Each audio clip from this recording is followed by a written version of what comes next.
안녕하세요. 오늘은 토마토 달걀 볶음을 만들어 볼 거예요.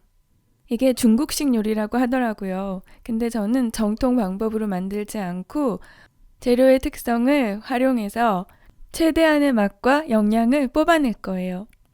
들어가는 재료는 이거니까 스크린샷해서 사용하세요. 제일 먼저 토마토를 잘라줄 거예요. 저 부분을 칼로 잘 잘라주세요. 이 요리가 굉장히 간단한 요리예요. 준비하는 시간부터 완성될 때까지 10분도 안 걸리거든요. 근데 저 부분 잘라내는 게 가장 어려웠어요. 그리고 이제 토마토를 잘라주시면 되는데요. 토마토가 껍질 때문에 잘 안 잘라지거든요. 그래서 저는 빵 자르는 칼로 잘랐어요. 빵 자르는 칼 없어도 되는데 토마토는 무조건 잘 드는 칼로 써셔야지 돼요. 저는 오늘 토마토가 가지고 있는 단맛을 이용해서 요리를 할 거기 때문에 설탕을 하나도 넣지 않을 거예요. 그리고 일부러 단맛이 별로 없는 토마토를 사용했어요. 그런데도 재료에서 가지고 있는 단맛으로 충분히 맛있게 나왔으니까 설탕은 사용하지 않아도 될 것 같아요. 그리고 대파는 안 넣어도 되는데요. 그냥 조금만 썰어서 넣어봤어요. 한 3-4cm 정도 기르면 될 것 같아요. 근데 저는 대파보다는 마늘의 향이 요리와 더 잘 어울릴 거라고 생각해서 마늘도 한쪽 다졌거든요. 대파 말고 마늘을 2쪽 넣었으면 더 좋았을 것 같다는 생각이 들었어요. 그리고 이제 달걀을 3개를 깨트리시고요.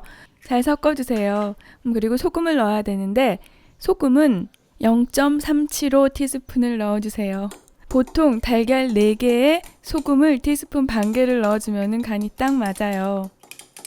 오늘은 달걀 3개니까 티스푼 반 개에 4분의 3을 넣어주시면 되는 거예요. 제 토마토 달걀 볶음의 특징은 올리브 오일을 사용해요.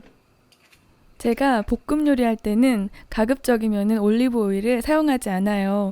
그 이유는 올리브 오일은 발연점이 낮기 때문에 사실 볶음 요리에 적합하지가 않거든요.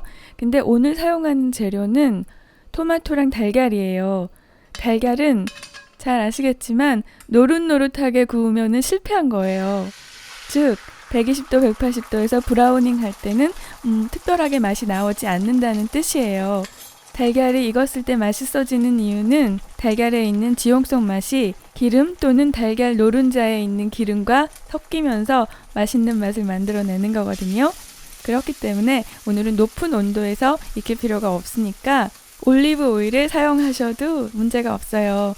그리고 토마토의 경우에도 익힐 때 토마토의 수분 때문에 갈색이 날 때까지 익히기는 어려워요. 토마토 안에 있는 지용성 맛이 기름과 만났을 때 맛이 만들어지는데 이 지용성 맛을 만드는 능력은 버터 같은 포화지방이 가장 많고 그 다음이 올리브 오일 그리고 그 다음이 식용유예요. 버터는 바늘처럼 뾰족뾰족한 모양이고 올리브 오일은 한 번만 꺾여 있는 상태거든요. 그러니까 식용유보다는 훨씬 더 많은 지용성 맛을 만들어낼 수 있어요. 제일 먼저 기름을 넣고 불이 약한 상태에서 달걀을 넣어서 볶아주시고요. 달걀은 팬에서 꺼내주세요. 그리고 기름을 조금 더 넣고 파하고 마늘을 볶고 향을 만든 다음에 토마토를 넣어주세요. 그리고 달걀을 꺼낸 다음에는 팬이 뜨거워져 있는 상태니까 그때는 불을 끄신 다음에 그 다음 순서를 진행해주세요. 올리브 오일로 요리하실 때는 팬의 온도가 너무 뜨거워지지 않도록 항상 조심해주세요. 불을 끈 상태에서 올리브 오일 추가하시고요. 마늘이랑 대파를 넣고 향을 만들어주세요. 그리고 올리브 오일이 충분히 있는지 확인을 하신 다음에 필요하면 기름을 조금 더 추가해주세요. 그리고 토마토 넣어주세요. 토마토를 넣으면은 토마토의 수분 때문에 팬의 온도가 뚝 떨어지거든요. 그러니까 지금 불을 다시 켜주세요.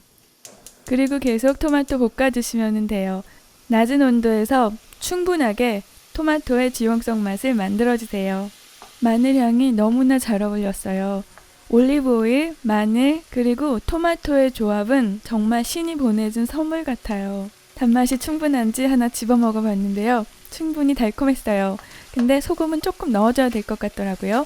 그래서 소금을 넣어주고 잠시 볶아주다가 이제는 달걀을 합체시킨 다음에요. 달걀이 토마토 주스에 의해서 촉촉해질 때까지 한번 볶아주시면 완성이에요. 여기에 케찹이나 육수 같은 거 넣을 필요 없어요. 토마토에서 나오는 주스로도 충분해요.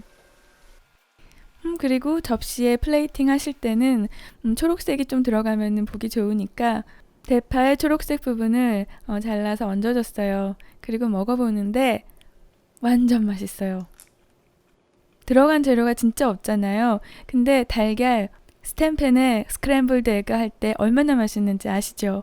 그 고소한 맛이랑 토마토의 달콤하고 시원한 맛이 한 입에 들어오는 맛. 정말 맛있었어요. 보통 토마토 볶음 할 때는 소고기를 갈아서 먹잖아요. 그 맛이 좀 지겨워졌거나 또는 소고기를 못 드시는 분들은 꼭 이렇게 해보세요. 정말 간단하고 맛있어요. 오늘은 여기까지 할게요. 오늘도 봐주셔서 감사합니다. 안녕히 계세요. 그리고 사랑해요.